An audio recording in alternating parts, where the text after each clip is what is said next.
नमस्कार मित्रांनो, मन धागा धागा जोडते नवा या मालिकेच्या येणाऱ्या काही भागामध्ये असे होणार की आज खऱ्या अर्थाने सार्थकने सर्व जगासमोर एखाद्या मुलीच्या अत्याचाराबद्दल आणि तिच्या झालेल्या आरोपावर ते आरोप तपासून घेऊन मगच त्या मुलीवर ते आरोप करायला पाहिजे आणि तिच्या मनाचा जगाचा प्रत्येक तिच्या जीवनाचा विचार केला पाहिजे अशी शिकवण सार्थकने सर्व जगासमोर मांडलेली असते। आणि सार्थकने जे काही आपले मनोगत त्या व्हिडिओमध्ये मांडलेले असते ते सर्व जगाला खूप पडलेले असते आणि तो व्हिडिओ खूपच असा व्हायरल झालेला असतो। त्यामुळे सार्थक सर्व आणि घरातील सर्वजण खूपच आनंदित असतात। मात्र वृंदा, रेश्मा आणि केदार, शलाका यांचे चेहरे मात्र पाहण्यासारखे झालेले असतात। सार्थकने आपल्या या व्हिडिओतून जगाला एक खूप मोठी अशी शिकवण दिलेली असते, म्हणून सर्व न्यूजवाले आणि हे सर्वजण सार्थकचे मनापासून कौतुक करत असतात। सार्थक त्या मीडियावाल्यांना आणखीन एक संदेश देतो की सोशल मीडिया हे एक अत्यंत प्रभावी माध्यम आहे, पण त्याचा वापर योग्य कारणासाठी झाला पाहिजे। एखाद्या व्यक्तीचा खोडसरपणा आणि एखाद्या व्यक्तीचा चुकीचा वापर यामुळे दुसऱ्या व्यक्तीचे आयुष्य हे खरंच बर्बाद होऊ शकते। आणि हे असे व्हिडिओ व्हायरल करण्याअगोदर त्याची पूर्णपणे अशी सुनावणी झाली पाहिजे। आणि तो व्हिडिओ कसा आहे, एखाद्याला त्या व्हिडिओमुळे एखाद्याचे आयुष्य उद्ध्वस्त व्हायला नकोय, म्हणून त्या व्हिडिओबद्दल पूर्ण माहिती मीडियावाल्यांनी या अगोदर जाणून घ्यायला हवी आणि मगच तो व्हिडिओ व्हायरल करावा असा संदेश मीडियावाल्यांना सार्थक देतो। त्यानंतर सार्थकला जे काही न्यूजवाले असतात ते विचारतात, तुम्ही हे जे काही ज्या मुलीबद्दल बोलतात ती मुलगी तुमची कलिंग आहे की अजून काही? तर सार्थक एक हसून खूप छान उत्तर देतो की हो, ती माझी कलिंग सुद्धा आहे आणि आमच्यामध्ये एक छान असे मैत्रीचे नाते सुद्धा आहे। तर सार्थकला आनंदी आणि त्याच्या मैत्रीच्या नात्याचा एक खूप मोठा असा अभिमान असतो। प्रेक्षकांना वाटत असते की आनंदी आणि अंशुमन यांचा डिव्होर्स व्हावा आणि सार्थकसारखा एक चांगला जोडीदार आनंदीच्या आयुष्यात यावा आणि आता ते सर्व हे लवकरच दाखवण्यात येणार असून आता आनंदीच्या जीवनामध्ये त्या नवीन जे काही सार्थकचे आयुष्य आहे, कारण नियतीने सुद्धा हेच लिहिलेले असते की सार्थकसारखा जोडीदार आनंदीच्या आयुष्यात येणार आणि आनंदीचे आयुष्य खरंच भरभरून जाणार, कारण आनंदी एक खरंच खूप धाडसी आणि स्वाभिमानी मुलगी आहे। तिच्या आयुष्यात सार्थकसारखा जोडीदार असावा अशी सर्वांचीच मनापासून इच्छा असते आणि लवकरच आता ही आपली इच्छा पूर्ण होणार असून आनंदीचा सुद्धा अंशुमनबरोबर डिव्होर्स पूर्ण झालेला असतो, कारण इतके आनंदीच्या विरोधात अंशुमनने पुरावे देऊन सुद्धा नियतीने शेवटी आनंदीला खऱ्या पुराव्यापर्यंत पोहोचवलेले असते आणि धाडसी आनंदीला न्याय मिळवून दिलेला असतो।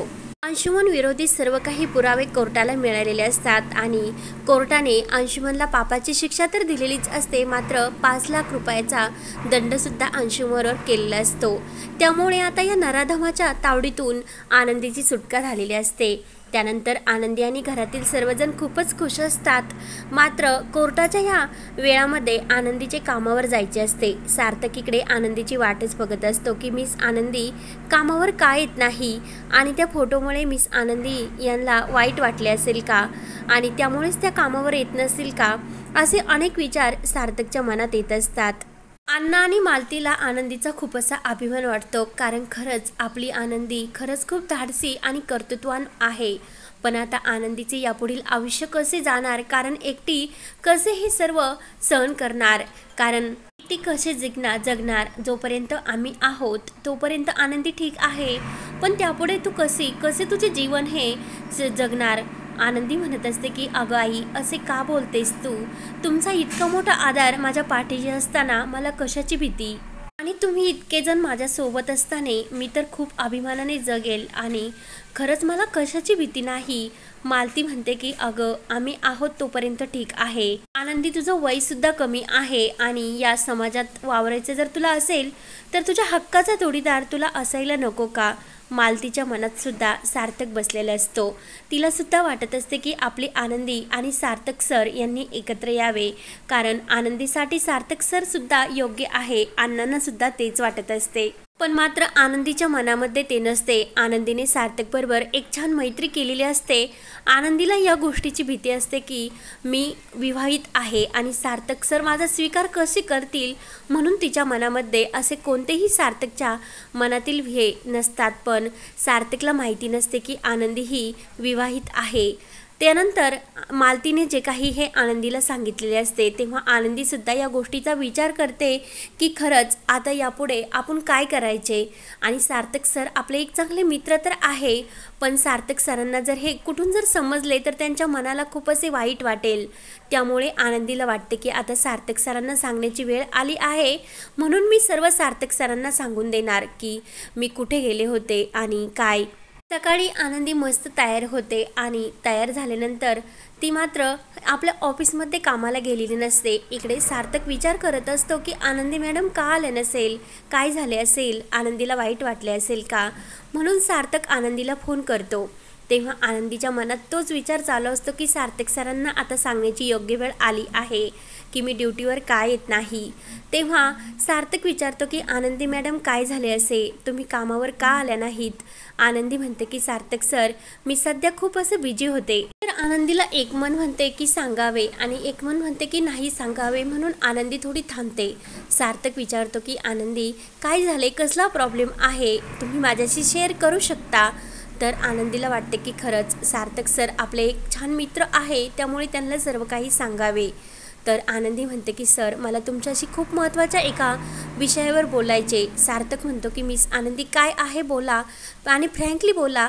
तर लगेच आनंदी सांगू लागते की अंशुमन सारखा एका नराधमा आणि अंशुमन मला कायम त्रास देत होते। माझ्या अण्णांकडून ते पैशाची मागणी करायचे आणि मी जर पैसे नेले नाही तर ते मला खूप त्रास द्यायचे। त्यांनी मला जेथे जॉब लागला तेथेसुद्धा माझी खूप असा अपमान करून तो जॉबसुद्धा मला सोडायला लागला। माझ्यावर जे नाही ते वाटेल संशयसुद्धा घेतले आणि मागे जेव्हा सार्थक सर मी ऑफिसमध्ये काम करत होते तेव्हासुद्धा जो काही माझा नवरा होता अंशुमन, तोच मला घाबरण्यासाठी तेथे आला होता। आणि ज्यावेळी आपण दोघे एकत्र साडीचे जे काही डिझायनर आहे ते घेऊन येत होतो तेव्हा त्याचवेळीसुद्धा अंशुमनच आडवे आले होते आणि तुम्ही त्यांना बेदम मारले होते आणि धमकीसुद्धा दिले होते, तोच माझा नवरा होता। आणि काल कोर्टामध्ये आमचा डिव्होर्ससुद्धा मान्य झाला, कारण मला त्या नराधमाबरोबर संसार करायचा नव्हता, कारण त्याने माझे जीवन हे खरंच संपुष्टात आणले होते। मी वारंवार जीव देण्याचा सुद्धा प्रयत्न केला आणि सार्थक सर जेव्हा तुमच्या बाबांचा मी जीव वाचवला त्याचवेळी मी सुद्धा जीव देण्यासाठी चालले होते आणि त्याच क्षणी तुमच्या बाबांनी सुद्धा मला जगण्याची एक कला सांगितली आणि तुमच्या बाबांचा सुद्धा मी जीव वाचवला आणि माझा जीव वाचता वाचता तेच पाण्यात पडले होते, म्हणून मी त्यांचा जीव वाचवला। तर हे सर्व झालेले क्षण आनंदी सार्थकला सांगते। सार्थक विचार करत असतो आणि त्याला धक्कासुद्धा बसलेला असतो की मीच आनंदी हा विवाहित आहे आणि खरंच आता मी त्यांना खरंच साथ देऊ की नको। माझ्या मनामध्ये आनंदीविषयी इतकी उलघाल का होत असते, आनंदी मॅडम जर मला भेटल्या नाही तर माझा जीव खूप कासावीस होतो, असे का होत असेल, म्हणून असे अनेक प्रश्न सार्थकला पडतात। मात्र सार्थक म्हणतो की नाही, मीच आनंदी इतक्या वाईट संकटातून गेल्या, त्यामुळे त्यांना खरंच प्रेमाच्या आधाराची गरज आहे आणि ही आधाराची साथ मी त्यांना देणार। म्हणून प्रेक्षकांनो आपले जे काही आनंदी आणि सार्थक आहे ते लवकरच आता एकत्र येतील आणि त्यांचे जे काही हे जीवनाचे बंध आहे ते आता आपण कसे होत राहणार आणि मनाचे बंध जुळून त्यांचे एका रेशीम गाठासारख्या नवीन ह्या आयुष्याची सुरुवात कशी होते ते पाहण्यासाठी आपल्या चॅनलला नक्की सबस्क्राईब करत राहा। धन्यवाद।